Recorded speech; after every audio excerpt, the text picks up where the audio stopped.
નમસ્કાર, હું છું એન્કર અર્પિતા પટેલ. આપ જોઈ રહ્યા છો news snap channel. News snap ચેનલમાં દર્શક મિત્રો આપનું હાર્દિક સ્વાગત છે. સુરત ટ્રાફિક પોલીસ દ્વારા ટ્રાફિકની સમસ્યાના નિવારણ માટે ખાસ ડ્રાઈવ યોજવામાં આવી. કતારગામ વેટ રોડ પર ગેરકાયદેસર મૂકવામાં આવેલા દૂર કરવામાં આવ્યા.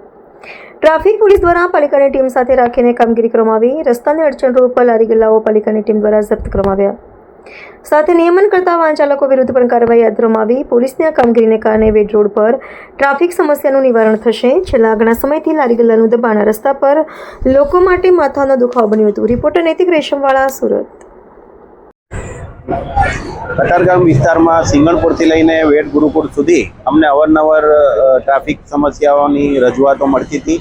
એમાં મુખ્ય કારણ એમાં જે લારી ગલ્લાવાળા હોય છે તેમજ ફ્રૂટના ટેમ્પાવાળા, શાકભાજીવાળા વગેરે રોડ પર પોતાની ગાડીઓ અને લારીઓ ઊભી રાખી અને એને ખરીદી કરવા તેમજ નાસ્તો કરવા માટે કસ્ટમરો પણ પોતાનું વ્હીકલ લાવી અને આડેધડ પાર્ક કરી અને ટ્રાફિક જામ અને સમસ્યાઓ ઊભી કરતા હતા. જેના વિરુદ્ધ અમે આજે સમગ્ર પોલીસ સ્ટાફ, ટ્રાફિક રીજન 2નો સ્ટાફ તેમજ કોર્પોરેશનની દબાણ વિભાગની ટીમ સાથે મળી અને સમગ્ર રૂટ પર આજે આ દબાણ હટાવવાની કામગીરી કરી છે. એમાં જેટલા અડચણરૂપ વ્હીકલો હતા, લારીઓ હતી, એ બધી જપ્ત કરવાની તેમજ વાહનો ડિટેન કરવાની કામગીરી કરવામાં આવી છે, જેથી કરીને જે રેગ્યુલર ટ્રાફિક ચાલતો હોય છે એમને સમસ્યા નહીં થાય.